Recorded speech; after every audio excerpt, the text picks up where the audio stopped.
os saqueadores de bênçãos. Quem são esses? Calma aí. Esses saqueadores de bênção, quero dizer para você que não é algo positivo não. Existem os surrupiadores da bênção, os saqueadores, os ladrões das bênçãos. E você consegue ver nessa imagem muito claro que Deus, Ele quer manifestar, talvez Deus esteja manifestando, mas existem momentos da nossa vida que o inimigo vem e ele vai ali de forma sorrateira e ele pega aquilo que ele não devia pegar, aquilo que não era da parte dele. E muitas vezes Deus permite isso. Nós vamos ver na Bíblia alguns casos onde isso aconteceu. E eu quero hoje com uma mensagem de alerta para a sua vida, uma mensagem, sabe, de segurança para a sua vida, para você ver que aquilo que Deus está fazendo, aquilo que Deus está soprando, precisa estar muito sensível ao seu ouvido. Os seus olhos precisam estar muito atentos, porque como nós vimos agora, o inimigo não quer que isso aqui avance, mas nós iremos avançar. Já avançamos, disse a profeta no meio do povo. Nós iremos avançar. Então o tema de hoje é os saqueadores de bênção. E eu quero começar lendo a palavra de Jeremias 29, no verso 13, que diz assim: buscar-me-eis e me achareis quando, igreja? Quando me buscardes de todo o vosso coração. Eu quero dizer para você que eu conheço e tenho conhecido muitos crentes que buscam a Deus, mas não é de todo o coração. Eu queria que você entendesse, eu vou fazer uma analogia aqui, deixa eu ver se eu consigo, durante a palavra. Imagina que desses line aqui até o outro ali, esse bloco aqui é o favor de Deus, e são as linhas que nos cercam do mal, é as linhas onde flui aqui. Imagine um rio fluindo aqui, ó. O rio de Deus flui aqui, ó, no meio dessas duas pontas aqui, dessas duas vertentes. Então aqui é o centro da vontade de Deus, mas tem muitas pessoas que buscam a Deus e querem buscar Deus, mas elas vivem no limite, sabe? Elas ficam aqui, elas não estão buscando de todo o coração. Elas estão assim, é como diria o velho pregador: um pé aonde? Um pé na igreja, um pé no mundo. Um pé no mundo, aqui é o mundo, aqui é a igreja. Então, um pé no mundo, um pé na igreja. E ele busca Deus, então, mas não é de todo o coração. Eu quero que você entenda que o maior fluxo de um rio está onde? Está no seu centro. Quando a Bíblia diz: buscar-me-eis e me achareis quando me buscar de todo, Deus quer que você esteja onde? No centro. Fala comigo, no centro da vontade dele. Então não é buscar Deus nas beiradas, não é buscar Deus uma hora sim, outra hora não. É você estar no centro, de todo o coração, quer dizer isso. Ele vai dizer mais: sereis achado de vós, diz o Senhor, e fareis mudar a vossa sorte. Congregar-vos-ei de todas as nações e de todos os lugares para onde vos lancei, diz o Senhor. E olha agora: e tornarei a trazer-vos ao lugar de onde vos mandei para. Então quer dizer que Deus está tirando pessoas de um lugar, e a Bíblia diz: tornarei. Se está tornando é porque saiu de lá. Deus está falando: você vai voltar para o lugar que é o centro da vontade de Deus. Eu quero dizer que essa manhã, eu vou dizer isso aqui, não é força de pregador não, é uma fala profética. Nessa manhã, ou essa manhã, é uma manhã de resgate para muitas vidas aqui. Pessoas serão resgatadas de um lugar de apatia espiritual. Pessoas vão ser resgatadas de um lugar de beirada, você está entendendo? Pessoas vão ser resgatadas dos próprios corações, do próprio entendimento, talvez do curso do mundo, porque como tem o curso do rio de Deus que flui, tem o curso do mundo, diz a palavra. Então Deus quer te resgatar desse lugar, e Ele quer que você esteja no centro da vontade dEle. Você consegue compreender o que o Espírito já está dizendo essa manhã ao seu coração? Curve sua cabeça, vamos falar com Jesus rapidamente. Pai, te damos honras e glórias, te louvamos por tudo aquilo que nós estamos vivendo nessa hora. Nós te damos honras e glórias, Jesus, porque o Senhor é bom em todo o tempo. A tua bondade, a tua benignidade, o teu amor, ele é vivido no nosso meio. Nós sabemos, Pai, como falamos, o inimigo está furioso com o que estamos vivendo, mas nós não baixamos a nossa guarda. Estamos aqui mais uma manhã de domingo, avançando como igreja, avançando como famílias, e o inferno não vai parar aquilo que o Senhor começou no nosso meio. Nós queremos ver esse rio fluir, Jesus. Nós queremos estar no centro, nós queremos te buscar de todo o nosso coração. Portanto agora, Jesus, que nossos pensamentos sejam cativos e sejam presos em obediência ao teu santo nome. Nos próximos minutos, Pai, que não haja distrações, que não haja, Senhor, pensamentos, que nós não pensemos além do que convém, que os nossos pensamentos sejam única e exclusivamente a tua voz nessa hora, Jesus. Usa a minha vida, mas que não seja eu, o Senhor através de mim a falar com as tuas ovelhas. Eu oro em nome de Jesus, para a glória de Deus, e todos digam amém e amém. Dê uma salva de palmas a Jesus. Meus irmãos amados, povo de Deus, aqueles que estão sendo cuidados e apacentados, aqueles que foram chamados para estarem no centro da vontade do soberano Deus, aqueles que foram eleitos segundo a presciência de Deus Pai, aqueles que são chamados filhos, amigos de Deus. É você, diga amém.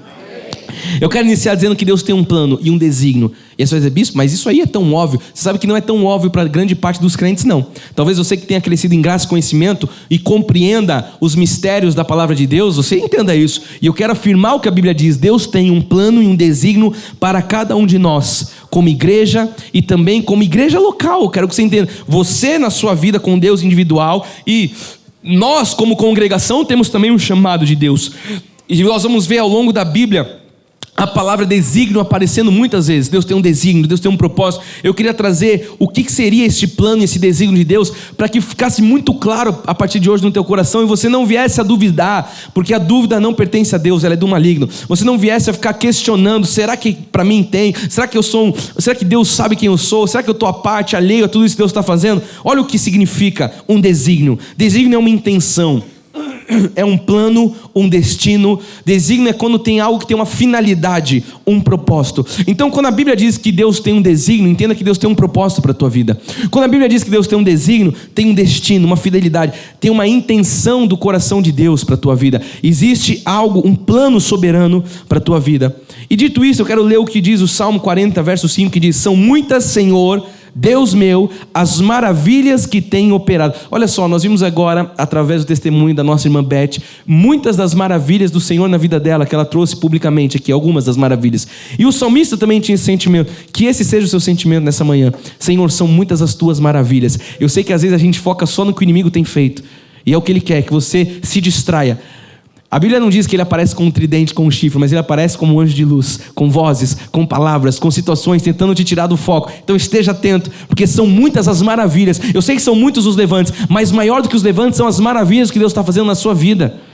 E às vezes o inimigo não quer que você dê valor a isso e tenta te enganar, mas esteja hoje nesse lugar de entender e dizer: meu Deus, são muitas as tuas maravilhas, o Senhor tem operado, e também os teus desígnios, olha lá, o teu plano, a tua finalidade, o teu propósito, a tua intenção para conosco. Ninguém há que se possa igualar contigo. Eu quisera anunciá-los e deles falar, mas são mais do que... Eu queria falar dos desígnios, né, doutora? Mas são mais do que eu posso enumerar. Olha o que Deus está falando através de tudo que nós estamos vendo nesse culto. São muitos os desígnios de Deus. Então, dentro dos propósitos de Deus estão as promessas para se cumprir na nossa vida. E você sabe que são muitas promessas. A Bíblia vai dizer ali, se você for contar, mais de 7.000 promessas onde Deus declara sobre a vida dos teus filhos. São disponíveis para o povo de Deus. E nós não podemos nos esquecer de nenhuma das suas promessas. E no meio dessas promessas, igreja, que são maravilhosas, diga-se de passagem, né? Deus diz que para tudo isso se manifestar na nossa vida, nós precisamos, e aqui está a palavra de hoje, de um acerto. Talvez a palavra mais certa seria um conserto. Nós precisamos consertar coisas com Deus, acertar coisas com Deus. Sabe, não há mais tempo para errar. Eu costumo dizer nas minhas pregações: você tem aí 2 aninhos para desperdiçar? 1 ano, 3, 5? Ninguém tem. Não há mais tempo para errar. Diga comigo: não há tempo para errar. Não há tempo mais para você ficar aí, sabe, titubeando entre 2, 3, 4 pensamentos. Então, sabe, Deus quer manifestar algo e nós não podemos ficar aí alheios, como diz, na margem daquilo que Deus está fazendo, tentando só de beirada. Não, Deus quer que você se jogue nesse rio e que você deixe esse rio fluir em você e através de você. E quando eu falo de um conserto, o que seria isso, para ficar claro também no seu coração? É um acordo. Conserto é isso, um ajuste. Então Deus quer ajustar pessoas, Deus quer, sabe, fazer acordos com pessoas nessa manhã, uma combinação, uma harmonia, simetria, conciliação. Olha só, eu falei que essa era uma manhã de acerto, de conciliação, um pacto, uma aliança, acordo entre pessoas que visa ou com vistas a um objetivo comum. É isso que Deus quer fazer. É isso que Deus quer que, sabe, Deus não quer que exista divisão. Se você for ler a palavra de Deus em toda a Escritura, é uma palavra de unidade. Deus não fala para nós sermos 2, 3, Ele fala que nós sejamos um. Isso é o quê? Isso é unidade. Isso é propósito de Deus, é um objetivo comum. Então Deus quer que você faça um concerto com Ele. Alguém vai perguntar: mas bispo Fernando, como que se faz um concerto com Deus? Eu quero deixar muito claro isso para você. Existem muitas formas. e nós poderíamos ficar aqui enumerando elas a manhã toda, o dia todo, mas eu trago algumas. A primeira coisa que você tem que fazer diferente do que você já viveu. Você tem que viver de uma forma diferente daquilo, ou talvez retornar para aqueles que já viveram, do que está vivendo hoje em dia. Tem muitas pessoas vivendo um padrão de vida que não é o padrão que Deus quer. E eu sempre digo isso também nas minhas pregações. Eu estou aqui como teu pastor. Se eu não falar o que Deus quer que você fale, ninguém vai te falar. Eu falo isso para os meus filhos. Filho, se eu não te falar com amor o que você precisa fazer, o que você precisa melhorar, ninguém vai te falar. E às vezes eu estou lá jogando bola com o Lorenzo, ele está jogando lá com os amiguinhos do prédio, e eu falo, Lorenzo, marca, corre, busca. E ele fala, você fica me cobrando, parece que eu não faço nada direito. Eu falo, filho, você joga muito bem, mas se eu não falar aonde você precisa melhorar, você nunca vai melhorar. É lógico que ele é uma criança, mas eu já estou ensinando ele, para ele entender que essa crítica de pessoas que amam, de pessoas sábias, de pessoas nobres, elas são boas. E eu estou aqui como seu pastor, sou um nobre na sua vida, eu sou um profeta de Deus na sua vida. Então eu não estou aqui para ficar alisando a sua carne, para você viver, porque quem alisa a carne é o diabo. Eu estou aqui para, em nome de Jesus, com a palavra de Deus e com muito amor, confrontar aquilo que precisa ser confrontado, para que você cresça. O confronto, ele visa o quê? Um aperfeiçoamento. Você consegue compreender o que Deus está dizendo essa manhã? Então você precisa, viver de uma forma diferente. Não pode falhar mais, não pode viver falhando mais. O que você tem que fazer? Não viver amando o mundo. Tem gente que vive amando o mundo, está na igreja há anos, mas ama o mundo há anos também. Então Deus tem falado, não é o mundo. Na série de José nós entendemos isso de forma muito clara. O nosso coração nunca vai se satisfazer com as coisas desse mundo, porque você sempre vai estar buscando alguma coisa, eu quero isso, eu quero aquilo, eu quero aquele. Não, Deus está falando, não é esse lugar para você. Eu não te chamei para isso. Isso não vai preencher. E aí tem muito crente frustrado, porque ele está colocando a esperança no mundo, e a esperança tem que estar só em Jesus. Que mais? Não colocando outras coisas na frente do reino. Você precisa parar de viver assim. É tudo, é sempre a festa, é sempre o evento, é sempre o amigo, é sempre a família. Nada pode estar à frente daquilo que é o reino de Deus na sua vida. Ele é primazia, Ele é o primeiro. Não adiando mais nada. Deus quer que você não fique adiando mais nada daquilo que Ele chamou você a viver. Voltando ao primeiro amor com Jesus. Aqui sim. Então, talvez esse conserto, esse resgate é Deus falando, sai desse lugar de apatia e volte para um lugar onde a coisa queima dentro de você. E você sabe que muitas vezes é a tua carne que impede de viver isso. E aí você vai ver que no momento do louvor, um grande pastor, amigo meu, ele fala isso. O momento do louvor talvez seja um momento de maior hipocrisia dentro de muitas igrejas. Porque as pessoas cantam e falam de algo que elas querem viver, mas que elas não fazem nada para viver. Então, pastor David, Deus foi louvado, Deus tu é o primeiro, Deus eu te amo, Deus eu me submeto. Elas estão cantando aquilo, mas quando acaba o momento da música, aquela adoração não continua na vida dela, porque ela sai do lugar de culto e ela não vive aquilo que ela cantou. Então você vai ver que muito do que é cantado, muitas vezes, no meio do povo de Deus, é hipocrisia. Então eu digo que Deus é o primeiro, eu digo que Deus é o soberano, mas eu não coloco Ele na minha vida financeira, eu não coloco Ele na minha família. Quando eu saio do culto é o meu jeito, é o meu pensamento. Então a pessoa tem um louvor que não passa do teto. Não é o verdadeiro adorador. O verdadeiro adorador é aquele que canta e aquele que vive o que ele cantou. Mais do que você cantar, você precisa viver. A gente tem levantado a régua do que é adoração aqui dentro. Adoração não é o que você fala, adoração é o que você faz. Isso é adoração. A sua vida é uma vida de adoração. Então, mais vivendo a genuína graça de Deus sem misturas. Talvez a gente precise bater um pouco nesse finalzinho, sem misturas, porque hoje a coisa ficou muito homogênea, muito misturada, e a palavra da graça, ela não cabe misturas. O Paulo, o profeta, o apóstolo dos apóstolos, ele vai dizer que um pouquinho de fermento leveda a massa toda. Nós somos, por características, e manteremos isso até Jesus voltar, um ministério radical na sã doutrina. Nós não permitimos fermento na obra de Deus. Muitos não entendem isso. Falam, não, mas é tudo igual. Não é tudo igual, não. Existem duas alianças, existem dois pactos. Um pacto foi encerrado, agora existe um novo pacto. E nós não podemos trazer as coisas do velho pacto para o novo pacto. Por quê? Porque isso aqui seria negar tudo que Jesus fez na cruz. Se eu trago Moisés de volta para o altar, eu estou dizendo, a cruz não foi suficiente, porque eu preciso aperfeiçoar. Então, diga, sem misturas. E eu quero que você reflita então nessa introdução. Quero perguntar, e vá refletindo aí. Responda para Deus, não responda para quem está ao seu lado nem para mim, mas é você e Deus. E eu quero fechar essa introdução com algumas perguntas. A primeira é, por onde você tem andado? De domingo de manhã, às vezes eu estou na igreja. Por onde você tem andado? Quando você não está na igreja? Ao longo da sua semana, onde os teus pés estão? E mais do que pés, onde os teus pensamentos? Aonde a tua mente está? Onde você tem andado? O que você tem pensado? O que você tem feito com a sua vida? E você sabe que enquanto eu pergunto, a pergunta ela é reflexiva, porque ela tem um poder de buscar respostas aí dentro, que são as respostas que Deus quer que você tenha. Talvez não a resposta, mas a atitude certa a respeito das perguntas que Deus está fazendo. O que você tem feito da tua vida? A sua vida, ela está certa? Ou quando você olha para a sua vida, é uma vida totalmente torta? Será que você tem uma agenda secreta que ninguém conhece, que o teu pastor não conhece? Talvez o teu marido, a tua esposa, os teus filhos, o teu patrão, uma agenda secreta. Até quando você vai andar desse jeito? A pergunta que o Espírito faz é: quantos conceitos precisam ser abandonados hoje na sua vida? Quantas coisas têm sido, guardadas e que têm impedido você de receber o melhor de Deus? Porque aí você ouve que Deus tem o melhor, mas você não desfruta. O que você tem guardado aí dentro? Conceitos, ideologias, vozes, pensamentos que têm impedido você de romper e viver o que Deus tem. Quantas coisas têm desagradado o Espírito Santo e você não toma nenhuma atitude em relação a isso? Quantas atitudes que você sabe que precisam ser deixadas e você não deixa?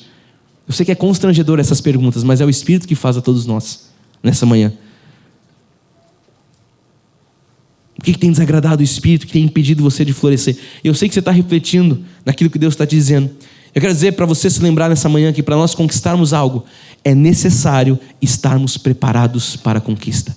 O que Deus está nos fazendo em Gilgal? Deus está nos preparando. Amado, não vamos fazer ouvidos de mercador, não vamos ser religiosos. Desde o primeiro culto que nós pisamos aqui, a primeira série que eu preguei foi Gilgal, o recomeço. Esse é o lugar de recomeço. Esse lugar, essa janela espiritual que estamos vivendo, é onde Deus está acertando coisas, onde Deus está posicionando, onde Deus está, fazendo acordos. E se a gente não traz à mente isso, a gente vai viver religiosamente, entrando um domingo, outro domingo, celebrando o que Deus está fazendo, mas a gente não traz para a nossa vida as mudanças. E eu volto no ponto do louvor, a gente se torna hipócrita de cantar algo que a gente não quer viver. E às vezes ouvir algo que a gente ouve e sabe que é certo, mas a nossa carne reluta em fazer aquilo que Deus está dizendo.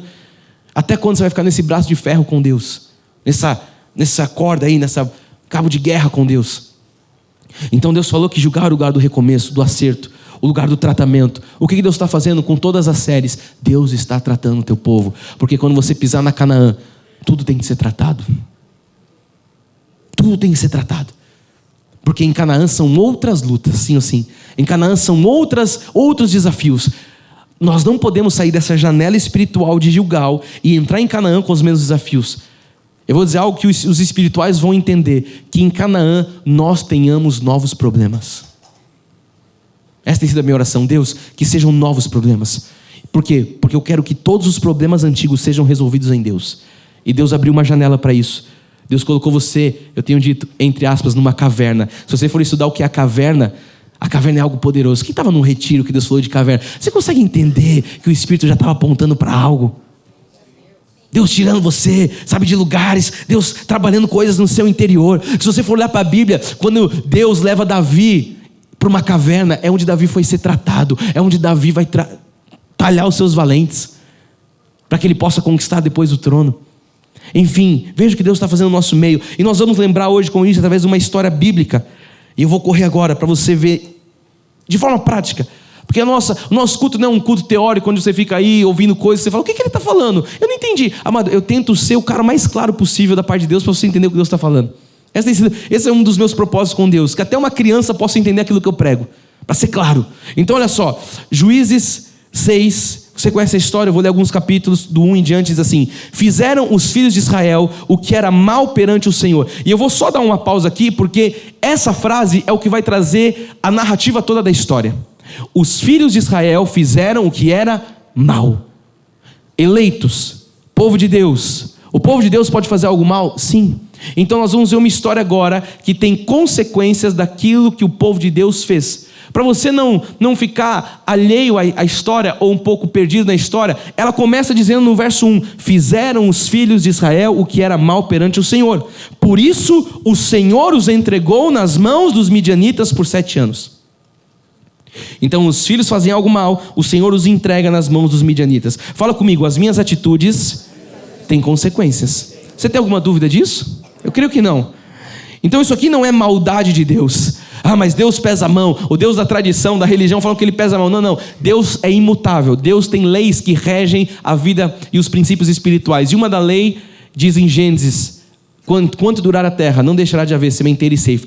Essa é uma lei que rege a terra, que rege a vida do povo de Deus. Então não é a maldade de Deus, é a lei da sementeira e da ceifa. Verso 2: prevalecendo o domínio dos midianitas sobre Israel, fizeram estes para si, por causa dos midianitas, as covas que estão nos montes, e as cavernas e as fortificações. Olha só, os midianitas, eles subiam lá e eles roubavam tudo que o povo de Israel produzia.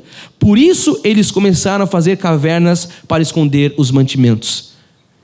Eles produziam e aí vinham os saqueadores, vinham os surrupiadores, vinham aqueles que, agora você está entendendo o tema, os saqueadores da bênção. Eles saqueavam aquilo que o povo de Deus estava produzindo. O Cristo Vive Music que voltou agora, eles estavam fazendo o culto dos CIDs. Depois vocês precisam pegar essa introdução que eu falei sobre louvor e adoração. Depois vocês sentam e escutam isso que é importante.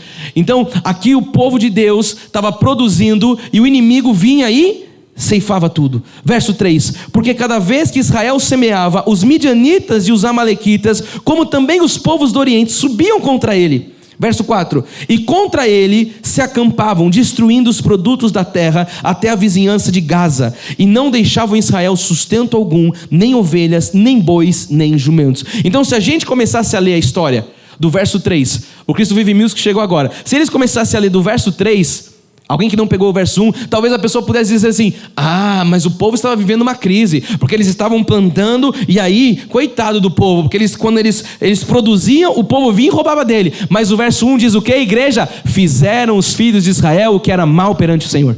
A gente não pode lembrar do primeiro verso, da primeira linha do primeiro verso, porque agora eles estão colhendo de acordo com algo que eles plantaram, que eles fizeram. Fizeram os filhos de Israel que era mal perante o Senhor. Ou seja, existem crises que nós passamos por conta daquilo que nós fizemos. Sim ou sim? Está muito claro. E o Senhor os entregou. Eles fizeram o que era mal e o Senhor os entregou. Agora, se a gente começa a ler do verso 3, olha só, põe o 3 para mim. Porque cada vez que Israel semeava, os midianitas, amalequitas, também o povo do Oriente, aí você lê com um olhar vitimista. Coitado do povo. Coitado deles. Eles acampavam destruindo os produtos da terra. Havia um povo até Gaza, os bois, jumentos. Volta no 1, tem que começar a ler todo o texto. Eles fizeram o que era mal perante o Senhor. O verso 5 diz: pois subiam com os seus gados e tendas e vinham como gafanhotos em tantas multidões ou multidão que não se podiam contar, nem eles, nem os seus camelos, e entravam na terra para destruir. Verso 6: assim Israel ficou muito debilitado com a presença dos midianitas. Então os filhos de Israel clamavam ao Senhor. Verso 7: tendo os filhos de Israel clamado ao Senhor por causa dos midianitas.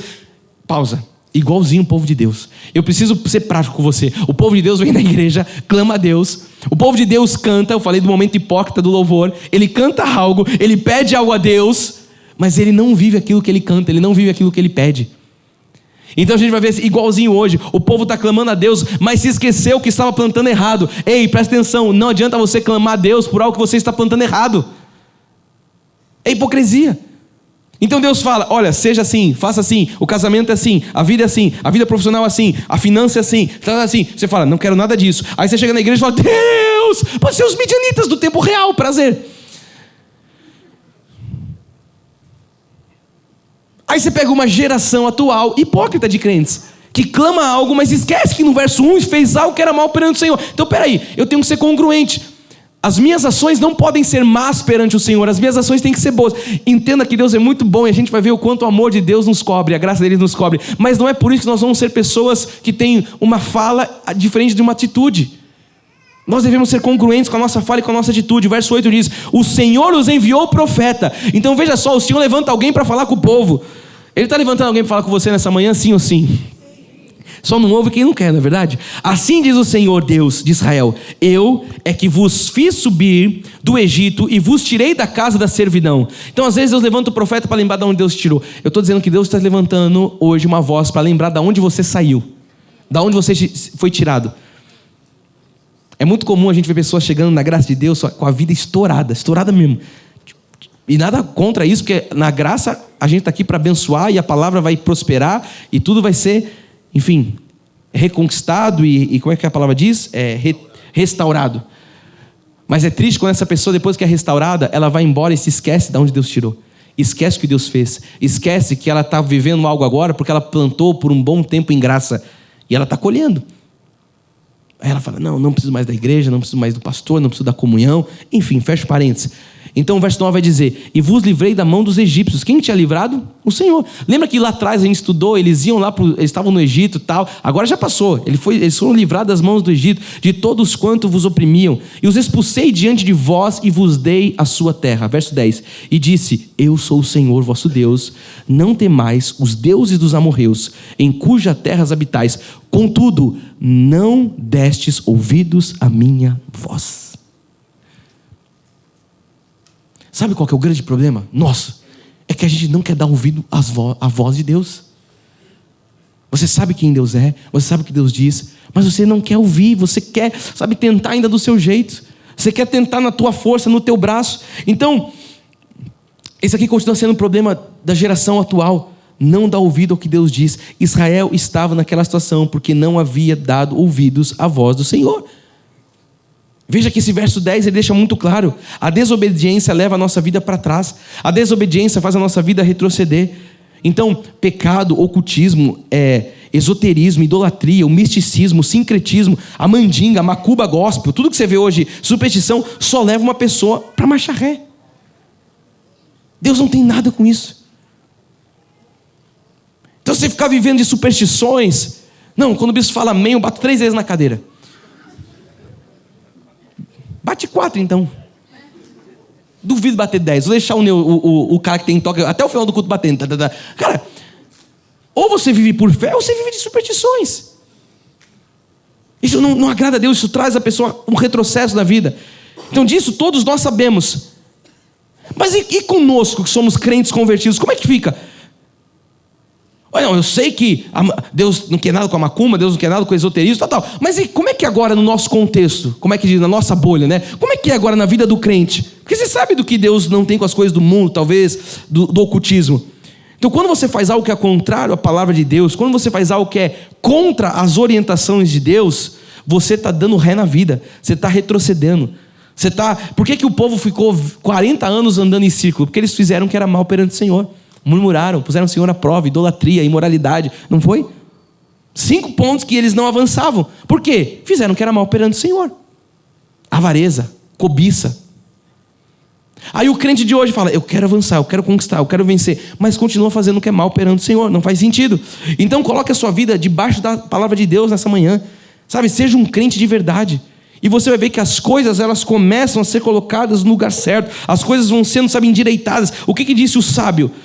Confia no Senhor, apresenta Ele os seus caminhos e as suas veredas serão endireitadas. Mas é quando você apresenta tudo ao Senhor. É quando você busca o Senhor de todo o coração. É quando você se coloca nesse lugar. Aí o problema do crente, ele não quer pôr as coisas, ele não quer viver os princípios de Deus, mas ele quer que a vida seja endireitada. Não é assim que funciona. A vida é endireitada para aqueles que vivem os princípios do reino. Tiago 4, o verso 7 diz assim: sujeitai-vos portanto a Deus, mas resisti ao diabo e ele fugirá de vós. A gente falou muito sobre isso na série de José. Você resiste o diabo, ele foge. O pecado você foge, mas o diabo você resiste e ele foge de você. Chegai-vos a Deus e ele chegará a vós outros. Purificai as mãos, pecadores, e vós que sois de ânimo dobre, limpai o coração. Então aqui tem muitas direções da parte de Deus e eu quero hoje de forma muito prática trazer essas direções para você. Aqui nós podemos ver uma ordem divina. Qual que é ela? Submeta a sua vida a Deus. Aqui nós podemos ver uma promessa. Qual que é a promessa divina? O diabo fugirá de você. Então se eu submeto minha vida a Deus, o diabo bate em retirada. O problema é que eu não quero submeter, mas eu quero que o diabo bata em retirada. Ô crente, bicho estranho, né? Eu tinha dito isso. Então a ordem é essa: submeta a sua vida a Deus. E a promessa é: o diabo fugirá de você. Eu quero deixar também 2 conselhos aqui para você. Mantenha as mãos limpas e tenha um coração purificado. Mas que coisa óbvia. Olha, eu vou falar que o óbvio está difícil de ser achado hoje no meio do povo de Deus. Pessoas de mãos limpas, pessoas de coração puro. Porque a pessoa é tudo: o que eu vou ganhar? O que eu levo em troca? Que benefício que eu tenho? Tem coisa que você vai fazer na sua vida que pelo evangelho você não vai ter benefício algum, humanamente falando. Mas você está adquirindo o quê? Riquezas, galardão lá no céu. Então se você for esse cara que não, eu tenho que ter tem que compensar. O evangelho nem sempre compensa. A ótica de Deus e a lógica de Deus, o que nós entendemos? Do reino é diferente da lógica do mundo. O problema é você querer colocar na lógica sua do mundo as coisas de Deus. Então, como é que estão as suas mãos hoje? Elas estão limpas? Elas estão sujas? A sua mente está dividida? Pense sobre isso. E se a resposta talvez seja sim, é por isso que Deus trouxe esse culto nessa manhã, porque o amor dele te alcançou para que isso seja hoje definitivamente, tirado da sua vida. Você precisa saber de uma coisa: você não... Isso tem que estar no teu coração, crente. Você não manterá o inimigo afastado de você, com ciladas, com dardos, com estratagemas dele, com os laços, as astúcias, as armadilhas, com as mãos sujas e com dúvida no seu coração. Você não afasta o inimigo de você. Você está trazendo ele para perto de você. Você está sendo um convite para Satanás. Quando você está com as mãos sujas, o coração impuro, você está convidando Satanás para sentar na mesa com você. E Deus está falando para você nessa manhã: limpe isso, se desvencilhe disso. O inimigo, ele voltará, amado, e ele vai ficar rondando, vai ficar procurando brechas. Por quê? Porque tem espaço. Aonde? Nas mãos sujas. Entre os dedos sujos tem espaço para o inimigo. No coração dividido tem espaço para ele atuar. Então coloque uma blindagem hoje na sua vida. Coloque uma blindagem na sua casa. Você é homem, eu tenho pregado isso aos homens. Você é o protetor da tua casa. Você é o sacerdote da tua casa. Seja esse cara em nome de Jesus. Para de deixar sua esposa sangrando. Ah, minha esposa é uma mulher de oração. Você tem que ser um cara de oração, pelo amor de Deus. Não, minha esposa dizima, minha esposa ora. Você tem que ser esse cara. A sua esposa tem que olhar e falar assim: meu Deus, que marido que eu tenho. O problema é que ela olha e fala: que peste que eu tenho. Se a sua esposa riu, você é uma peste. Você tem que ser o atalaia, o protetor, o provedor, o sacerdote. A bispa, a régua é muito alta. Paulo vai dizer que você tem que ser como Cristo, cara. Você entendeu isso? Todo casamento eu faço questão de ler isso. Maridos, que nós sejamos como Cristo, que amou e deu sua vida pela sua igreja. Pronto. Então você está reclamando que o pastor está falando que você tem que ser... Eu estou falando que a Bíblia diz: você tem que ser o provedor, o sacerdote que cuida do jardim, o que vai apacentar. Você tem que ser o líder espiritual da tua casa. Você tem que ser o cara que mais ora na tua casa. A tua esposa tem que te achar chorando no quarto, orando. A tua esposa tem que ver você lendo a Bíblia. Os teus filhos têm que ver você, quebrantar diante de Deus. Meus filhos não seguem a Deus. É lógico, eles veem você só assistindo Faustão. Não, Faustão não existe mais. Assistindo... Existe o Faustão ainda? Faustinho? Tem um Faustinho? Ah, ele tá magrinho, o Faustinho? Você tá sabendo, hein, Ju? Tá assistindo... A tua esposa tem que entrar no quarto e ver você debruçado na Bíblia, orando, trazendo palavra. Eu deixo questão, eu vou estudar em casa, amado, e as crianças entram, eu faço questão deles verem eu ouvindo a palavra, vendo a palavra, lendo a palavra. Você pode perguntar para meus filhos: o seu pai faz o quê? Ele mais fica lendo a palavra dentro de casa. Isso tem que ser intencional da parte dos... Eu nem estou pregando para família, eu acho que eu ainda vou falar sobre família até o final do ano. O que vocês acham? Porque tem umas famílias hoje que precisam aprender a ser família, cara. Então vamos voltar para as coisas de hoje, que eu preciso acabar esse culto. Jesus Cristo, me ajuda, Pai. Segura o sol, segura a terra, segura tudo que nela é. Essa era a situação do povo de Israel. E muitas vezes nós nos encontramos na mesma situação. Às vezes nós perguntamos: por que eu estou fazendo tudo certo e não está dando nada? Por que eu estou produzindo e a coisa não está ficando, sabe? Eles estavam produzindo, e Deus, na sua bondade, ainda permitia a produção, hein? Sim, assim. Eles estavam produzindo, mas não retinham nada, porque nada está dando certo. Então nós trabalhamos muito tempo construindo algo, e às vezes, em pouco tempo aparece quem? Os saqueadores da bênção. Gideão está malhando trigo no lagar. Lagar não era lugar de malhar trigo. Ele começa lá malhando trigo no lagar, pondo a salva dos midianitas. E aí ele acabava de fazer a parada, os midianitas chegavam, todo o Oriente, o povo de Gaza lá, e vem cá, traz que é nosso. E saqueavam as bênçãos. Então tem muito crente que vive assim. Isso pode ser na área financeira, no casamento, no ministério, ou até mesmo na vida espiritual. E existe uma profecia que vai questionar isso. Olha só, Ageu 1 diz assim: ora, pois, assim diz o Senhor dos Exércitos, considerai o vosso passado. Então Deus está falando para você aí, presta atenção. O que aconteceu lá no passado? Tendes semeado muito e recolhido pouco. Comeis, mas não chega a fartar-vos. Bebeis, mas não dá para saciar-vos. Vestivos, mas ninguém se aquece. E o que recebe salário, recebe-o para pôr em um saquetel furado. Então veja que existe uma palavra sobre isso. Bispo, mas essa palavra, você vai profetizar morte sobre nós? Não, amado. Eu quero dizer para você, como é que eu disse quinta? Calma, não criemos pânico. Olha que nós falamos assim: não fique em pânico. Fala, existe esperança para você. Eu quero dizer para você que tem uma solução em Deus. Em Deus sempre tem uma solução. Eu quero dizer para você nessa manhã: você está no lugar certo, meu amado. Você está no lugar certo. Aqui nós estamos para proclamar e profetizar que Deus tem um plano de livramento e proteção para a sua vida, porque você é um eleito de Deus e a graça de Deus cobre a tua vida. O amor dele e as misericórdias se renovam todos os dias, e graças a Deus por isso, porque senão o que seria de nós?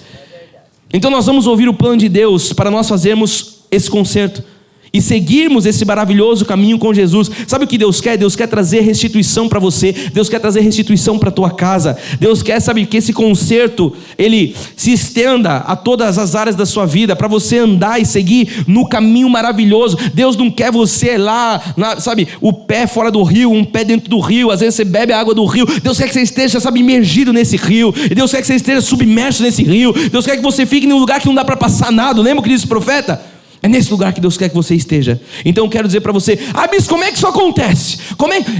Qual que é a mandinga para isso? Credo. Não tem mandinga nenhuma, existe fé. Fala comigo, é fé. Como é que isso acontece? Você precisa deixar Deus agir em seu coração. Você precisa fazer um concerto agora com Deus. Amém, disse a Beatriz. Até a Beatriz está entendendo. O que tem velho de 60 anos que não entende. Você precisa deixar Deus agir. Você precisa, sabe, esse seu coração de não é o meu jeito, não é o seu jeito, entende isso em nome de Jesus. Não é no meu jeito, não é no teu jeito, não é do nosso jeito, é do jeito de Deus. Minha saudosa mãe pregava: ou é do jeito de Deus, ou é de jeito nenhum. Para nós é isso, ou é Deus ou é Deus. Então o verso vai continuar no 12 dizendo a história: então o anjo do Senhor, olha, Deus mandou um profeta, Deus mandou um anjo. Deus falta mandar o que para você hoje? Apareceu e disse: o Senhor é contigo, homem valente. Deus está falando com homens nessa manhã. Deus é contigo. Deus é maior do que as suas limitações. Deus é maior do que os seus medos. Deus é maior que as suas inseguranças. Eu sei de onde Deus me tirou, amado, dos meus medos, dos meus traumas, das minhas limitações. Deus é maior do que você. Você é um homem valente. Deus tem homens valentes nessa igreja, amado. Você pode me ver pregando e falando: nossa, o bispo é forte. Eu não era assim há 3, 4, 5, 10 anos. Mas Deus falou: ei, homem valente, nós somos homens valentes. O verso 13 diz: respondeu-lhe Gideão: ai, meu Senhor. Sabe do ai, miga? Gideão era um pouco miga. Ai, amiga. Não, amiga não, ele falou com o Senhor, né? Ai, Senhor, se o Senhor é conosco, por que nos sobreveio tudo isto? E o que o que é feito de todas as suas maravilhas que os nossos pais nos contaram, dizendo: olha, não nos fez o Senhor subir do Egito? Porém agora, Senhor, nos desamparou e nos entregou nas mãos dos midianitas. Então repare que a palavra dura e a tristeza estava na ponta da língua de Gideão. Tem homem que quando vai falar de Deus tem a mesma fala de Gideão. Ai, Deus, mas no passado meu pai falou, papai falava, não sei quem falava que Deus era comigo. Mas cadê esse Deus? Cadê isso? Cadê? Essa é o que estava na língua de Gideão. Tem crente igualzinho. Sabe o que a gente mais vê hoje, Davizinho? É crente amargurado. Crente que quando vai abrir a boca é só para reclamar, é só para blasfemar, para falar mal. Então Gideão achava que Deus era o culpado por toda a desgraça. Será que não é você não? Culpando Deus, toda a desgraça que você está vivendo na vida? Cadê Deus? Cadê o Deus que o Fernando prega? Cadê o Deus da Cristo Vive? Cadê o Deus? O Deus está todo dia de manhã aparecendo para você como ele fazia para Adão. E você tem acesso à fonte. O problema é que você não quer viver o que ele fala para você. Deus está nesse lugar, está dentro do teu coração. Gideão achava que Deus era o culpado de toda a desgraça que estava acontecendo com ele, com o seu povo. O coração de Gideão estava ruim, igreja. O coração de Gideão estava, sabe como? Amargo. Você já viu gente de coração amargo? Era Gideão. E eu quero contar uma coisa para você nessa manhã. Olha, Deus não é culpado das escolhas erradas que você fez sem consultá-lo. Desculpa ser franco, mas eu preciso dizer isso para você: Deus não é culpado disso. Não, porque Deus nada, mas você que tomou atitude. Esse trabalho, essa profissão, não sei o quê, mas você. Para de ficar jogando para Deus aquilo que foi responsabilidade sua, de escolha. Posso entrar no casamento? Não, vamos segurar. Mas o meu marido, quem que escolheu o seu marido? Você que escolheu? Essa mulher aqui, eu achava que ia ser uma mulher de oração, achava que ia ser uma mulher, essa mulher não... O pigarro quer pregar. Recebe Jesus, em nome de Jesus, pigarro, pega comigo. Essa mulher, esse homem, quem que escolheu esse homem? Tem um pastor amigo meu que ele fala algo que eu já falei em alguns cultos. A pessoa namora com o cara é um cara mais fora dos caminhos de Deus. Aí depois que casa, fala assim: pô, meu marido não é homem de Deus. Aí ele fala: por acaso ele era um Spurgeon antes de casar com ele? Ele era o John Knox, ele era quem? O Billy Graham. Agora ele não ora. O que é? É boa essa, né? Enfim, o coração, amado, ou melhor, Deus, ele não é o culpado das escolhas erradas que você fez sem consultá-lo. Amado, Deus não é culpado das palavras que você fala sem meditar. Deus não é culpado das decisões que você toma debaixo de emoção. Lembra da série passada? Nunca tome uma decisão debaixo de emoção. Deus não é culpado disso. Então Deus, ele não é culpado que está... E você precisa parar de ser Gideão, de ficar jogando a culpa para Deus. Deus, ele não realizará uma grande obra na sua vida se você estiver com o seu coração ruim, com o seu coração duro, medíocre, covarde, sujo, insensível, um coração petrificado. Deus, ele quer quebrar esse seu coração. O que nós entendemos na série passada? O evangelho é Deus salvando você de quem? De você mesmo. Ai, é isso. O maior livramento é você ser salvo do seu coração. E aí você vai olhar então para a obra de Deus, você vai ver que tem pessoas que passaram anos dentro de uma igreja, mas não se converteram. Sabia disso? Diz uma estatística que 74% das pessoas dentro de uma igreja, elas não conheceram Jesus. Elas estão lá por uma aceitação e por pertencer a um lugar. É forte. Então Deus, ele não é o culpado pela situação que você se encontra, que você está vivendo. Isso tudo sobreveio devido, muitas vezes, aos próprios caminhos. Eu quero dizer mais uma vez para você, com o coração ruim, você só atrairá pessoas com o mesmo coração para perto de você. Ai, quem é esse povo ganhando comigo? É porque o teu coração é ruim. E você está atraindo esse tipo de gente para o teu lado. Começa a ter um coração bom. Você vai lembrar da minha mãe pregando, quando você muda, tudo muda. Quando você começa a ser uma pessoa de fé, mas não tem como, os lugares não te comportam mais. Não comportam. Quando você começa a ser esse vinho novo, o odre velho não cabe mais. Não dá para colocar. Então tem lugares que você esteja preparado. Quando você passar por uma mudança, você não vai mais sentar nesse lugar. Pessoas que você fala, não são seus amigos. Porque quando você passa de um novo nascimento, você fala, não dá, lá é a roda dos escarnecedores. E Deus não tem esse lugar para você. Deus tem um lugar de santidade, de pureza. Um lugar, sabe, de pessoas de fé, pessoas que te impulsionam, pessoas que pegam na sua mão e oram, pessoas que você vai contar o seu sonho e falam, estou com você em oração, Deus vai abrir a porta na tua vida. Amém, Tuti? É isso que Deus tem para você. Receba em nome de Jesus. Então Deus quer esse concerto com todos nós nessa manhã. Você precisa querer esse concerto com Deus. Isaías vai dizer, se quiserdes e me ouvirdes, comereis o melhor. É esse que todo mundo quer. Quem quer comer o melhor da terra? Diga amém. Quantos querem ouvir o que Deus... Se quiserdes e me ouvirdes. Não basta querer, tem que ouvir. E esse ouvir, para os mais espirituais, é o que disse o pastor Tuti aqui, praticar. Ouvir é você ouvir, porque Jesus deixou claro no Sermão do Monte, o que ouvir, pratica. Então não é só você ouvir, porque tem gente que ouve, mas não escuta, não é? Então tem que ouvir e praticar. Você vai comer o melhor dessa terra. Então você precisa entender que Deus quer voltar o seu coração para as coisas dele. O verso vai continuar no 22 dizendo, viu Gideão que o anjo do Senhor... Viu Gideão que era o anjo do Senhor e disse, ai de mim, Senhor Deus, pois vi o anjo do Senhor face a face. Porém o Senhor lhe disse, paz seja contigo, não temas, não morrerás. Eu amo a palavra de Deus. Você nunca vai ver a palavra de Deus vindo para te rebaixar. A palavra de Deus te confronta. Eu já ensinei a diferença do confronto e da afronta. O confronto vem para você ser levado, a afronta vem para te rebaixar. A palavra de Deus nunca vai te rebaixar. Nunca vem para isso. Deus poderia chegar, ei, vocês fizeram mal. O Senhor chega aqui e fala assim, ei, você não vai morrer, não temas. Veja o amor e a bondade de Deus manifestada através da fala. Deus não proferiu falando, olha, morre, eu tenho uma sentença porque vocês... Não, essa é a graça de Deus, é o amor de Deus para a sua vida. Então você entende que por mais que existem os saqueadores de bênção, por mais que existem as coisas que nós fizemos e estamos escolhendo, Deus, ele sempre vem com a sua bondade, com a sua graça, com a sua misericórdia. Afinal de contas, ele é um pai de amor misericordioso, não é verdade? O verso 24 diz, então Gideão edificou ali um altar ao Senhor, e lhe chamou de o Senhor é a paz. E ainda até hoje, o dia de hoje está lá o altar em Ofra, que pertence a Biezitra.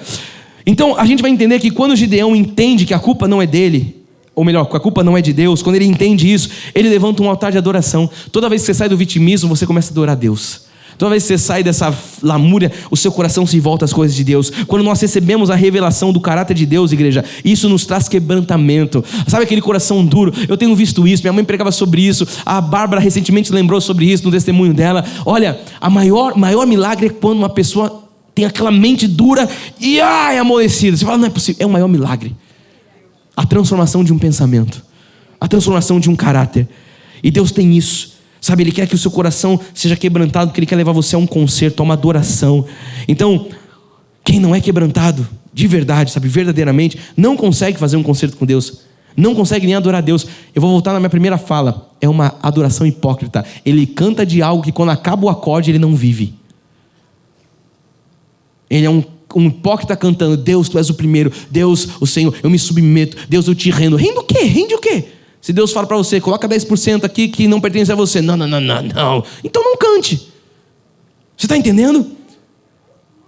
Então nós precisamos desse acerto para que o nosso coração adore verdadeiramente a Deus. E aí nós entendemos que os orgulhosos não conseguem se render a Deus. E quem não se rende a Deus não consegue então adorar genuinamente. Você vê que talvez o tema sobre hoje é quase um tema de adoração. Porque quem não se rende não adora. Então construa hoje, meu amado, ou reconstrua um altar exclusivo para Deus no seu coração. O altar que Deus quer de adoração, como cantava o nosso saudoso irmão Regis na nossa sede, um altar de adoração. Sabe, esse altar não é um violão tocando um acorde, é a tua vida ser um altar de adoração. E se tem um ego, se tem alguma coisa preenchendo esse lugar, o seu coração não está sendo um altar de adoração. Então ou construa isso, ou reconstrua para alguns isso, porque talvez já tenha sido no passado. Quando estão ouvindo Deus, digam amém. Eu quero dizer para você, para a gente avançar, que você precisa destruir tudo que é elo com Satanás. Todo elo com Satanás. Tem gente que está de braço dado com Satanás. Vamos pegar que é mês festa junina, né? Sabe, a quadrilha, está dançando quadrilha com Satanás. Ah, olha a cobra, cadê? Está do seu lado, você está de braço dado com ele.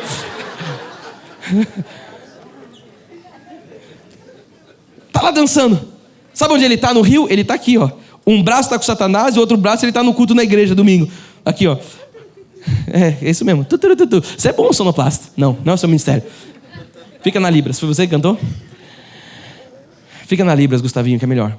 Gente, a gente não pode ter elo com Satanás. Você está entendendo? Ou é Deus ou é Deus. Não posso ficar, sabe? Não, é Deus uma hora, mas uma hora também é um pouco do mundo. Não. Precisa quebrar tudo isso, destruir todo o elo com Satanás. Olha o que vai entrar agora. Naquela mesma noite, o verso 25. Lhe disse o Senhor: tomai um boi que pertence a teu pai. Olha a profundidade dessa palavra. A saber, o segundo boi de 7 anos, e derriba o altar de Baal, que é de teu pai, e corta o poste ídolo que está junto ao altar. Edifica ao Senhor, teu Deus, um altar no cimo deste baluarte, em camadas de pedra, e toma o segundo boi, e oferecerás em holocausto com lenha do poste ídolo que vieres a cortar. Olha que palavra forte. Deus está hoje ordenando, assim como ele ordenou a Gideão, Deus está ordenando a pessoas aqui nessa manhã que tire tudo que está transformando altares em sua vida. Ele está dizendo para Gideão: tira tudo que é um altar na tua vida. Mas não fui eu, foi meu pai. Tira tudo que tem de altar na tua vida. Perceba que o altar aqui era do pai, mas precisava ser quebrado. Tem coisas que você pode falar assim: não, mas não fui eu. Tem coisas que talvez venham antes de você que precisa ser quebrado. Sabe, às vezes, formas de falar, momentos, pensamentos, paradigmas que são praça. Mas é maldição hereditária. Não, a maldição foi quebrada na cruz, não tem maldição. Mas existem comportamentos que você está trazendo, pensamentos que não são de Deus, que vem talvez de um vô, de um pai, de um tio. Deus está falando: quebra isso agora, em nome de Jesus. Ele estava rompendo com todo o altar das outras gerações. Eu pergunto para você: qual é o altar que precisa ser despedaçado hoje no seu coração? Responde isso para Deus e quebra ele. Quebra ele em nome de Jesus. Qual é a fortaleza que ainda pertence ao diabo? Qual é a fortaleza ainda que te leva para as trevas, para o mundo? Então existem, eu quero dizer para você, para ir para o final da mensagem, existem, sabe, envolvimentos conscientes e muitos inconscientes. Envolvimentos diretos, mas também existem envolvimentos indiretos. Mas para acertar a vida, para corrigir o caminho, tudo precisa ser quebrado, tudo precisa ser rompido. Os indiretos, os diretos, os intencionais, os não intencionais, tudo precisa ser desfeito. Então é preciso, igreja, destruir aquelas coisas que servem de laço da nossa vida. Porque a gente está falando: não, o inimigo não me pega, mas você está de braço dado com um elo com ele. Deus está falando: quebra isso, seja de onde tenha vindo na sua vida. Gideão destruiu o altar de Baal. Gideão destruiu o poste ídolo. Nós vamos ver aqui. Mais uma vez eu pergunto: o que você precisa destruir hoje? Qual que é o ídolo que precisa cair do teu coração hoje? Pode ser um vínculo através de um relacionamento. Pode ser o altar, talvez seja um relacionamento que não é um relacionamento que Deus tem para a sua vida. Pode ser, enfim, um lugar de trabalho, uma pessoa, um vício, um hábito que você tem, que às vezes é pecado, mas você quer chamar de hábito. Deus está falando: quebra isso hoje em nome de Jesus. E assim que nós entendemos que existem coisas erradas que estão ocupando o lugar de Deus, sabe, quando você entende que tem coisas erradas que foram erguidas no teu coração, na sua vida, você precisa estar disposto a limpar isso, destruir isso, porque não adianta você identificar e falar assim: não, realmente isso aqui não convém, isso aqui não vem de Deus, mas eu vou deixar isso aqui, Não, Deus está falando, quebra isso em nome de Jesus. Mesmo que isso custe muito. E aí você vai entender. Quantos querem ser parecidos com Jesus aqui? Todos nós queremos. Nós estamos buscando isso, caráter. Mas essa é a oração talvez mais difícil, mais importante, mais desafiadora, mais... sei lá o que exista. Porque quando você fala que você quer ser que Jesus, você tem que estar pronto para ter um deserto. Você tem que estar pronto para ter uma tentação no meio do deserto. Você tem que estar pronto para ter pessoas que sentam na sua mesa te traindo, sim ou sim. Você tem que estar pronto para ter uma cruz. Só que nessa hora a gente não quer. A gente quer ser igual a Jesus só nas bênçãos, só naquilo que atende o nosso coração, o nosso ego. E nos últimos cursos eu tenho falado, isso não passa de um ídolo, isso não passa de um ego, isso não passa de nada que não é eterno. Então a pergunta que é, o que tem que quebrar no teu coração? Um relacionamento, um vício, um pensamento, uma ideia, uma ideologia. Mesmo se seja difícil, faça isso em amor a Jesus, porque Deus honra aqueles que o honram. Talvez para alguns assim a coisa mais difícil a ser feita, faça. Se Deus está mandando, faça. Porque para construirmos um altar exclusivo para Deus em nossa vida, vai ser necessário pagar um preço.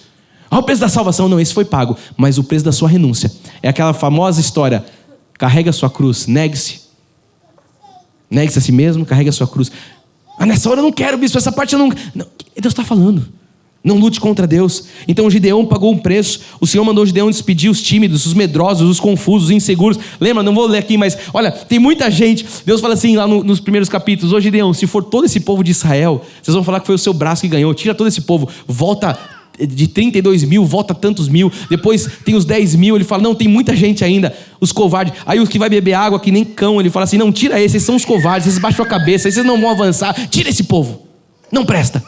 Então ele manda despedir tudo que é tímido, todo medo, toda confusão, insegurança, ligação com os fracos. Deus está falando, tira tudo isso. Então esse sentimento, por que tem que tirar? Porque ele impede muitas vezes esse concerto com Deus, não deixa construir um altar para Deus. É por isso que é bom, igreja, nós deixarmos Deus trabalhar no nosso coração. Nesses dias o que nós temos visto é Deus trabalhando nos nossos corações, para que nós não venhamos a ficar de fora daquilo que Ele está fazendo nesse tempo.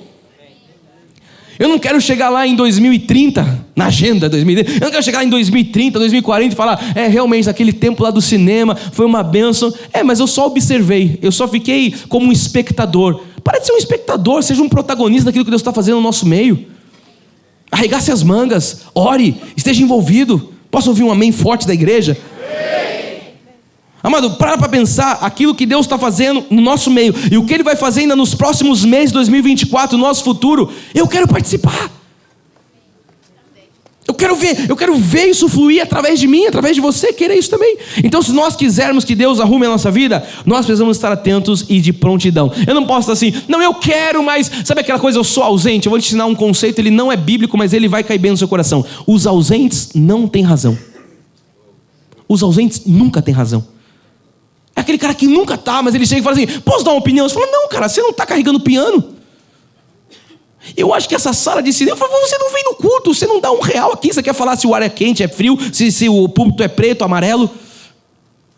Os ausentes não têm razão, os ausentes não têm lugar. Então não seja ausente, para que você venha a participar daquilo, para que você possa ser, ei Senhor, eis-me aqui, como diziam os profetas, eis-me aqui, Pai, como um adorador, como um incentivador, como um mantenedor, como alguém que ora, como alguém que suporta, como alguém que avança junto. Que isso aqui é um time, é um corpo. Quando estão entendendo, digam amém. Fala, não quero ser ausente do que Deus está fazendo. Então é por isso que é bom nós deixarmos Deus trabalhar no nosso coração. Olha o que diz agora o verso 12. Os midianitas e os amalequitas e todos os povos do Oriente cobriam o vale dos gafanhotos em multidão, e eram os seus camelos em multidão, inumeráveis como a areia que há na praia do mar. Era muita gente. Agora Gideão tinha que enfrentar o exército dos amalequitas, não só deles, dos midianitas. Só que ele tinha quantos caras? 300. Ele tinha 300. Um pouco parecido com alguém que está num cinema assim, sabe, lá em 2024. Mas tem um gigante de 5.120.000 reais. O que Deus fez? Tira os tímidos, tira os interesseiros, tira aqueles que queriam plataforma, tira aqueles que serviam pessoas.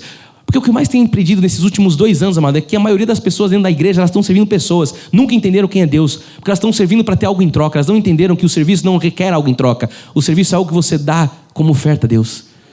Agora, se eu não tiver um título, eu estou esperando, é o meu chamado pastoral, vai ficar esperando Jesus voltar, vai ficar esperando, porque você está servindo para ter algo em troca. Esse não é um coração de servo. O servo faz o que tem que ser feito, independentemente do que ele vai levar em troca, se vai ter benefício ou não. Fecha parênteses. Então 300 caras aqui foram suficientes para Deus falar assim: despede os 32 mil que começaram, fica só com 300. Fica com 300, Gideão, e esse povo aí você vai ver. Então o que a gente vai entender para a gente finalizar? Que Gideão, ele tinha que enfrentar esse exército dos amalequitas. Mas Gideão havia no começo posto Deus à prova, sim ou sim? O que Deus está fazendo agora? Deus está pondo Gideão à prova. Lembra o Gideão falou: quem sou eu? O Senhor estava lá pondo Deus à prova. Agora o Senhor está pondo Gideão à prova. A questão agora, igreja, não é mais a força do exército de Israel, não é quantos soldados bons, valentes eles tinham, mas é a força do Deus de Israel. É o Deus que estava com eles. É eles com os corações compungidos e quebrantados diante de Deus. Eu pergunto para você está disposto a ver Deus te provando nesse lugar? Você está disposto? Você tem pedido provas de Deus? Você está disposto a ver agora Deus também te provando? Então eu quero dizer para você que hoje é Deus quem te põe à prova. Olha quem está do seu lado, me ajuda a pregar e fala: é Deus quem te põe à prova hoje.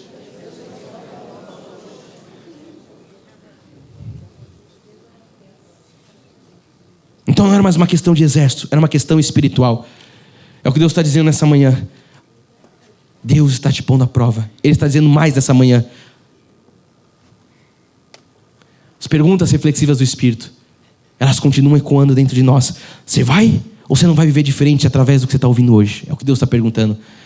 Você vai continuar falhando comigo? Deus está te perguntando. Sabe o que Deus te pergunta também? Você vai continuar amando o mundo e sendo meu inimigo? Você vai continuar dando mais razão ao mundo do que à palavra? Você vai continuar colocando outras coisas antes do reino, deixando o reino de ser em primeiro lugar na sua vida? Você vai adiar mais a vida que eu chamei você a viver? Você vai ou não vai voltar a essa chama do primeiro amor para comigo? Deus está perguntando para alguém essa manhã: você vai continuar indiferente à voz que eu tenho falado ao seu ouvido, ao teu coração? Deus está perguntando: eu vou ser o Senhor ou não da sua vida? Deus está perguntando: você vai ou não vai fazer um concerto comigo? Enquanto você reflete, Isaías diz no capítulo 55, 9: porque assim como os céus são mais altos do que a terra, assim são os meus caminhos mais altos do que os vossos caminhos, e os meus pensamentos mais altos do que os vossos pensamentos. Igreja, faça parte daquilo que Deus está falando. Faça parte dos planos de Deus. Os planos de Deus não são os seus. O que Salomão fala? Provérbios 16:1, se eu não me engano: o homem pode fazer planos, mas a resposta certa... Por que você evita tanto em ouvir a resposta certa e quer continuar com o teu plano diante de Deus? Se a resposta certa vai vir dos lábios dele, não do teu coração. Está vendo que a gente sabe a palavra de cor e salteado, como diria minha saudosa avó. O problema é que a gente não vive a palavra. A gente sabe muitas vezes no campo da teoria, mas quando chega para a prática, eu costumo dizer: é fácil de falar, é fácil de ler, mas é difícil de viver. Um verso simples de Provérbios: o homem faz planos, mas a resposta vem do coração de Deus. O problema é que você está agarrado no seu plano como se fosse tudo, é o teu corrimão. É isso aqui, não é o que eu planejei, é o que eu tenho. E Deus está falando: não é isso, não é isso. E qual a dificuldade de você largar isso e ouvir o que Deus está falando para você nessa manhã? Então faça a sua parte, Deus fará dele. Mesmo que você não entenda, simplesmente obedeça. Me ajuda a pregar, eu tenho 10 minutos. Fala para quem está do seu lado: simplesmente obedeça. Fala isso, simplesmente obedeça. Se você precisar hoje, sabe, nessa manhã, quebrar elos que manteve com Satanás, faça isso em nome de Jesus.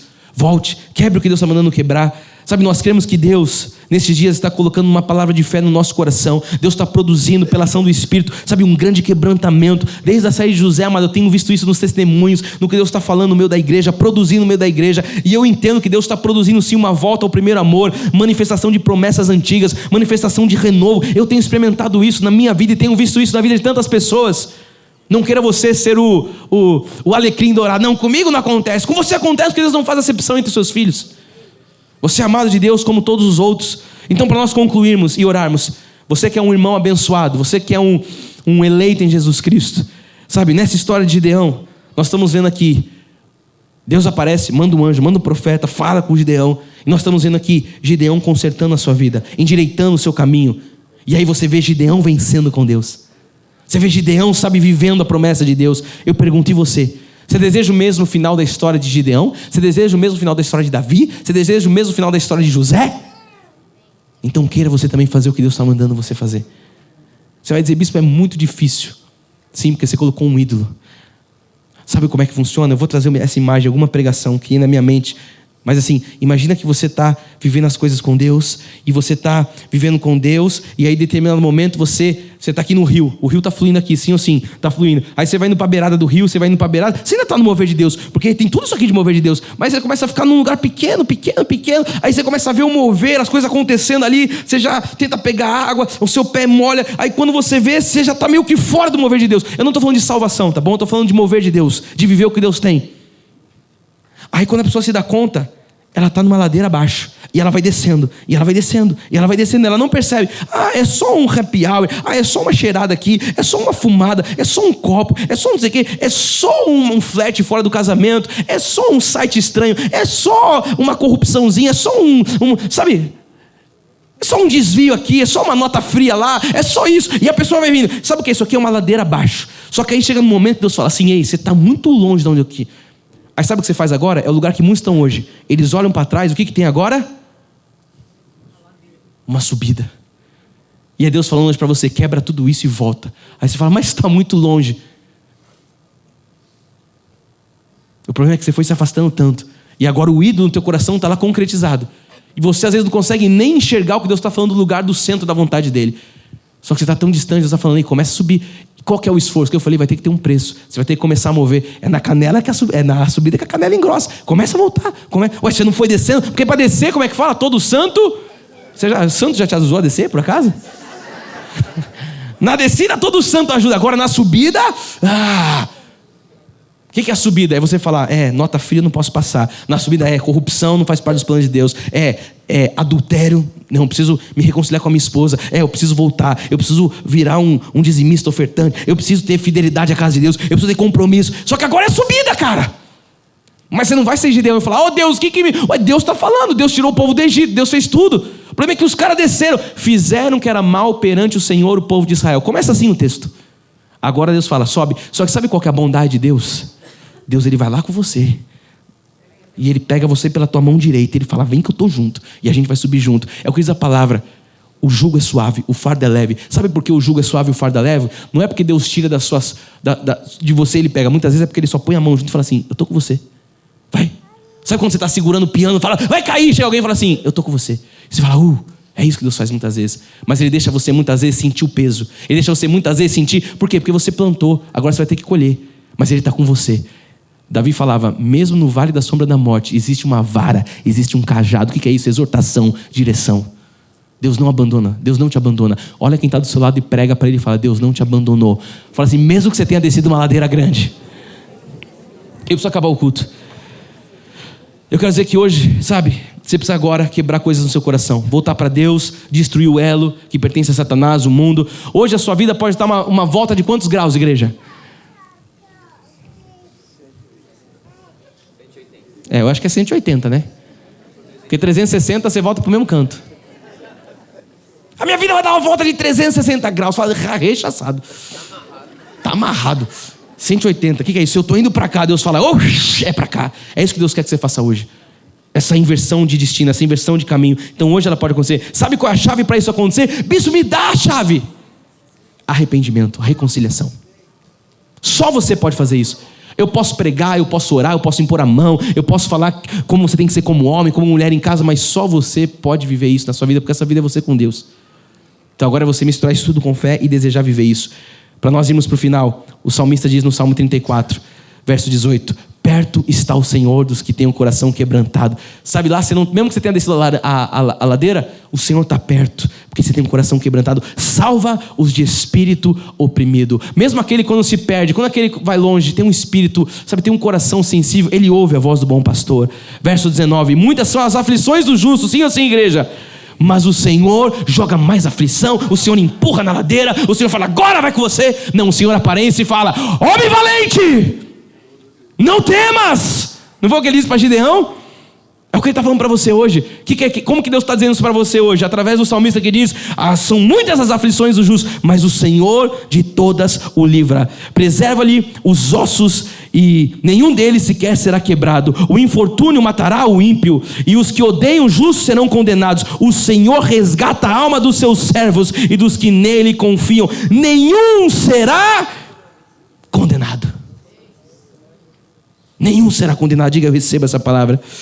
Então, mas o Senhor está perto daqueles que têm corações quebrantados. O Senhor nos livra, o Senhor protege, o Senhor guarda dos caminhos errados. O Senhor quer que você ande nos caminhos dele. O Senhor quer que o seu altar de adoração não seja domingo quando dá o primeiro acorde de violão. O Senhor quer que a sua vida seja um altar de adoração, para quando você chegar no lugar de culto, você fale: eu venho adorando desde segunda-feira passada. Eu venho adorando desde como eu trato a minha esposa, como eu trato meus filhos. E quando chega aqui, é um Martinho Lutero falando: uma coisa acontece quando eu estou na congregação, quando eu estou no meio do louvor, uma chama acende dentro do meu peito. Aí você fala: meu Deus, o que é isso? Isso é a comunhão dos santos. Esse é o Deus vivo manifestando a sua presença. Esse é o que Moisés experimentou no cimo daquele monte, face a face. É você tendo a sua face transfigurada. Vem cá, Cristo Vive Music, para a gente orar junto. Então eu termino dizendo: nós vamos falar com Ele. E talvez você tenha que falar um pouco baixo aí, mas Ele ouve a sua voz. Mas eu quero dizer para você: não deixe de falar. Esqueça talvez quem esteja ao seu lado. Esqueça qualquer coisa. A gente tem aí, amado, olha só, 1 minuto. 1 minuto, Deus pode mudar toda a sua existência. Porque um dia é como 1000 anos. 1000 anos é como um dia. Deus não está dentro de 1 minuto. Deus está dentro da hora. Ele está fora do tempo. Então você tem 1 minuto aí para falar com Deus. Eu queria que você hoje, esse culto reflexivo, você vê que Deus tem preparado, trabalhado o nosso caráter? Você tem conseguido experimentar isso? Deus não quer que você saia daqui o mesmo. Aquele que roubava, não roube mais. Aquele que furtava, não furte mais. Aquele que adulterava, não adultere mais. Aquele que mentia, não minta mais. Entenda isso em nome de Jesus. Porque, começa lá, Juízes, o verso 1. Fizeram o que era mal perante o Senhor os filhos de Israel. E aí vieram quem? Os saqueadores das bênçãos ou de bênçãos. Eles saqueavam. Tem gente que fala assim: eu estou fazendo tudo certo, estou indo na igreja. Ei, será que está mesmo? Será que você está ouvindo a voz? Será que você está praticando a palavra? Para que o inimigo não venha e fique saqueando as bênçãos. Para que você retenha as bênçãos de Deus. Viva aquilo que é a vontade dEle. Que assim seja na sua vida, em nome e para a glória de Deus. Diga amém. Diga amém.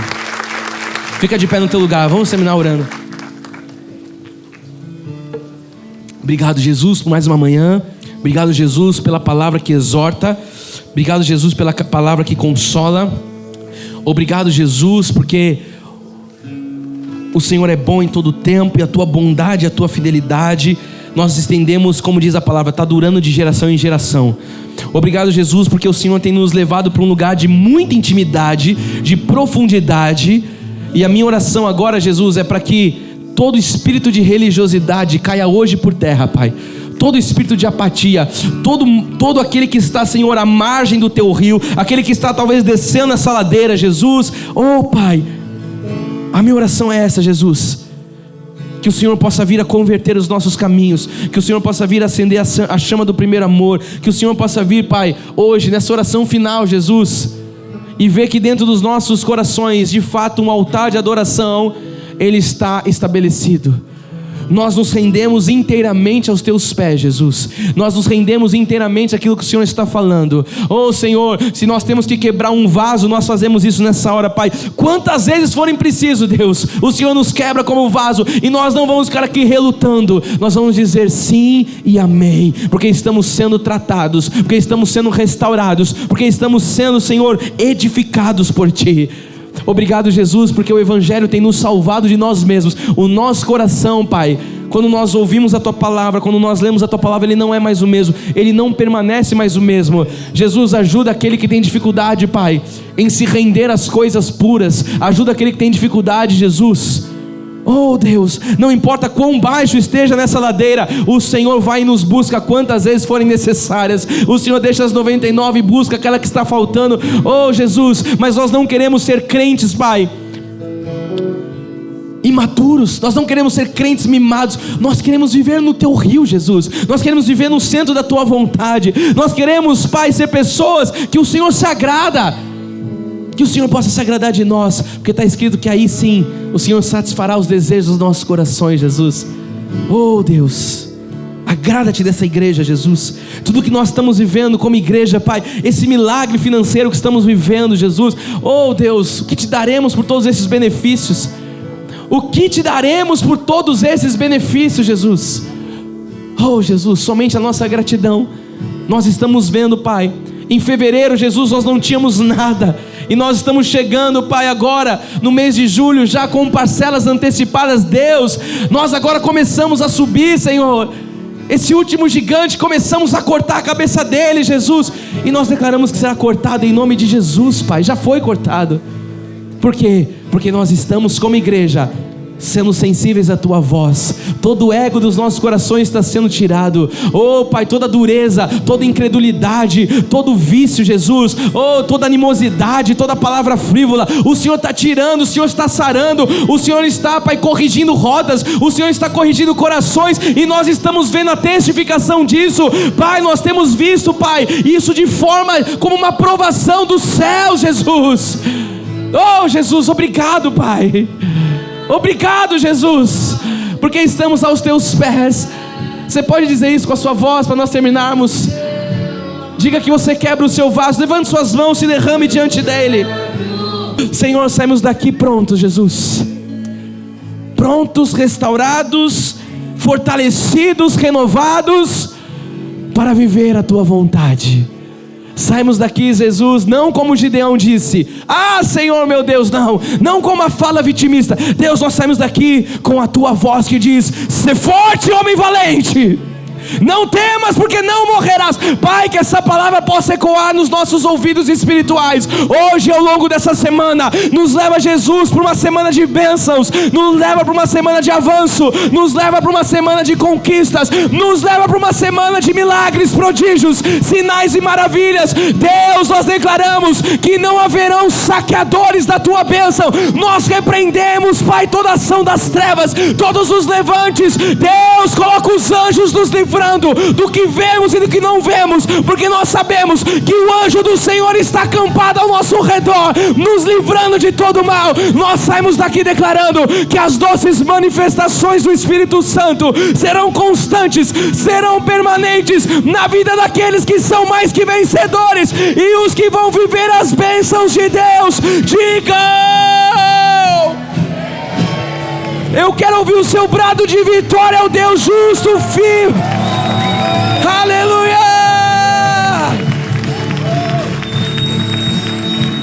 E agindo Deus.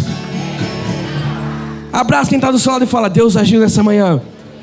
Não há mais saqueadores de bênçãos, porque no nosso coração há um altar ao Senhor, um altar de adoração. Bom dia a todos, boa semana, até amanhã, oração e confissão. Tchau.